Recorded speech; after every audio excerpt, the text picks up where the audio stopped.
Sempre que possível, você deve trabalhar para fazer as pessoas se sentirem seguras a respeito de si mesmas. De novo, use o que funcionar: elogios sutis, um presente, uma promoção inesperada, uma proposta de aliança, uma apresentação de vocês dois como iguais, um espelhamento das ideias e valores delas. Todas estas coisas farão com que se sintam ancoradas na posição frontal que ocupam com relação ao mundo, baixando suas defesas e fazendo com que gostem de você. Seguras e confortáveis, elas agora estão prontas para uma manobra pelo flanco.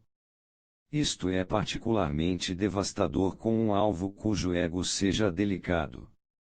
Um jeito comum de usar a manobra pelo flanco na guerra é fazer seus inimigos se exporem em uma saliência frágil. Isto significa manobrá-los para não saírem do lugar ou atraí-los para avançarem de tal modo que sua frente fique estreita e seus flancos longos, um delicioso alvo para um ataque lateral. Em 1519, Hernán Cortés desembarcou com um pequeno exército no leste do México, pretendendo realizar seu sonho de conquistar o Império Azteca. Mas antes ele precisava conquistar seus próprios homens, em particular um reduzido mas veemente grupo de defensores de Diego Velázquez, governador de Cuba, que havia enviado Cortés em uma missão que não passava de reconhecimento e que ambicionava ele mesmo conquistar o México. Os partidários de Velázquez causavam problemas para Cortés a cada passo, constantemente conspirando contra ele.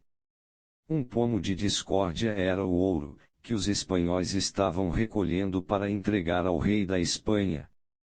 Cortés vinha deixando seus soldados barganharem em troca de ouro, mas depois usava esse ouro para comprar comida. Esta prática, argumentavam os homens de Velázquez, tinha de acabar. Parecendo ceder, Cortés sugeriu aos homens de Velázquez que indicassem um tesoureiro. Eles logo citaram um dos seus e, ajudado por eles, este homem começou a recolher o ouro de todo o mundo. A política, naturalmente, provou ser extremamente impopular com os soldados, que estavam enfrentando enormes perigos com pouco lucro. Eles se queixavam amargamente, mas Cortés apenas apontava para os homens que tinham insistido nesta política em nome do governador de Cuba.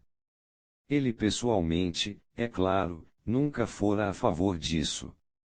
Em breve os homens de Velázquez eram odiados por todos, e Cortés, atendendo a urgentes pedidos dos outros soldados, muito satisfeito anulou a política.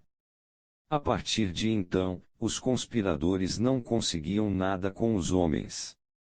Eles ficaram expostos e desprezados. Cortés usou esta estratégia com frequência para lidar com dissidentes e criadores de caso. De início ele parecia concordar com as ideias deles, até os encorajava a ir mais adiante. Em essência, ele fazia seus inimigos se exporem em uma saliência frágil, onde suas ideias egoístas e pouco populares podiam se revelar. Agora ele tinha um alvo para atingir. Quando as pessoas apresentam suas ideias e argumentos, com frequência se censuram, tentando parecer mais conciliadoras e flexíveis do que na verdade é o caso. Se vocês as atacar diretamente pela frente, acaba não indo muito longe, porque não há muito o que mirar ali. Em vez disso, tente fazê-las ir mais adiante com suas ideias, dando-lhes um alvo maior. Faça isso sem tomar partido, parecendo concordar com tudo e atraindo-as para se moverem precipitadamente para a frente. Você também pode deixá-las emotivas, incentivando-as, fazendo-as dizer mais do que gostariam. Elas vão se expor em um ponto fraco, apresentando um argumento indefensável ou posição que as fará parecer ridículas. O segredo é nunca atacar cedo demais. Dar tempo para os adversários se enforcarem. Em um mundo político, as pessoas dependem de suas posições sociais. Elas precisam do apoio do maior número de fontes possível. Essa sustentação, a base do poder da maioria das pessoas, apresenta um rico flanco para expor e atacar.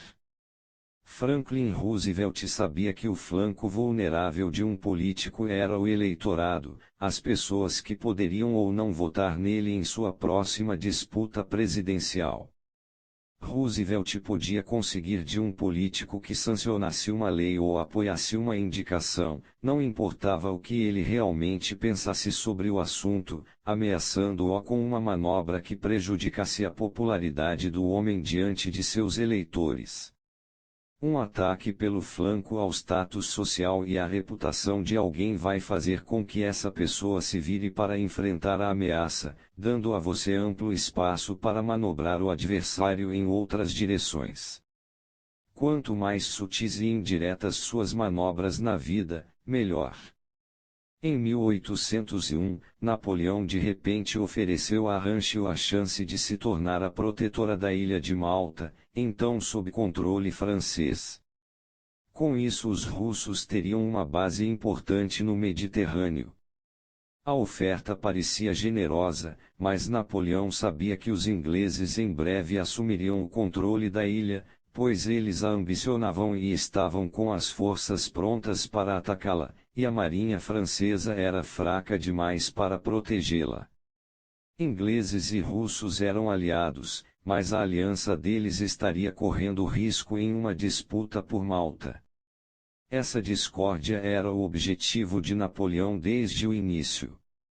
A evolução, por excelência, da estratégia é no sentido de cada vez mais falta de direção. O adversário que não pode ver para onde você vai está em séria desvantagem. Quanto mais ângulos você usar como uma bola branca na mesa de bilhar ricocheteando de vários lados, mais difícil será para seus adversários se defenderem. Sempre que possível, calcule seus movimentos para produzir este efeito de ricochete. É o disfarce perfeito para sua agressão. Imagem: a lagosta. A criatura parece intimidante e impenetrável, com suas presas afiadas, sua casca dura protetora, sua poderosa cauda afastando-a do perigo. Lide com ela diretamente e você pagará o preço. Mas vire-a ao contrário com uma vareta para revelar seu lado inferior macio e a criatura se torna impotente. Autoridade é virando o inimigo, atacando seu flanco, que se vencem as batalhas. Napoleão Bonaparte, de 1769 a 1821. Inverso. Na política, ocupar o flanco ao assumir uma posição semelhante à do outro lado, cooptar suas ideias para seus próprios propósitos, é uma manobra poderosa que o presidente Clinton usava com grande eficácia em suas triangulações com os republicanos. Isto não dá ao adversário nada para atacar, nenhum espaço para manobra. Mas permanecer muito tempo no flanco do adversário pode ter seu preço. O público, o verdadeiro flanco frágil de qualquer político, perde a noção do que o triangulador pretende, o que o distingue e a seu partido do adversário.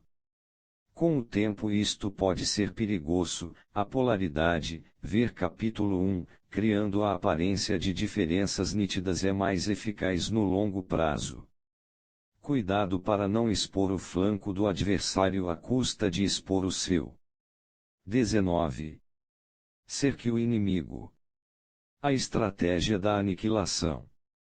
As pessoas usarão qualquer tipo de brecha em suas defesas para atacar você. Então não as ofereça. O segredo é cercar seus adversários, criar implacável pressão sobre eles de todos os lados, dominar sua atenção e fechar o acesso ao mundo exterior. Ataque de forma imprevisível para criar uma sensação diáfana de vulnerabilidade.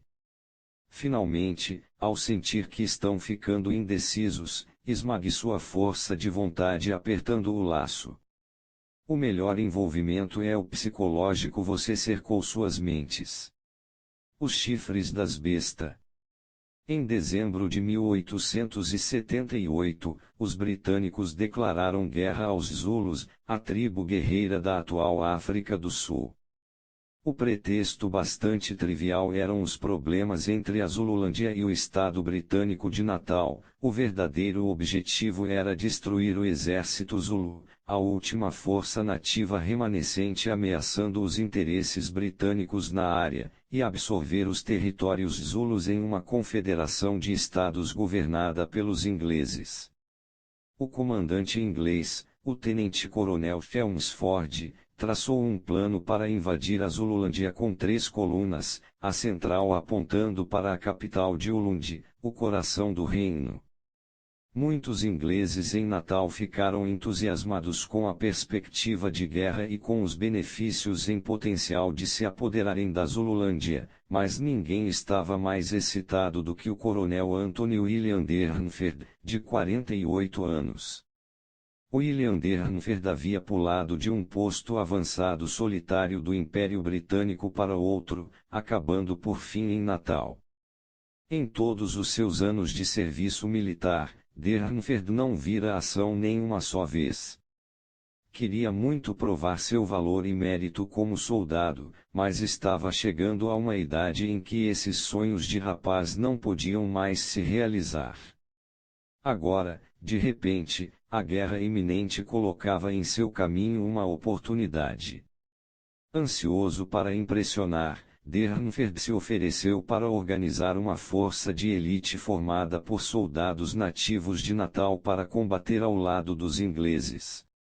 Sua proposta foi aceita, mas quando os britânicos invadiram a Zululândia, no início de janeiro de 1879, ele se viu eliminado da ação principal.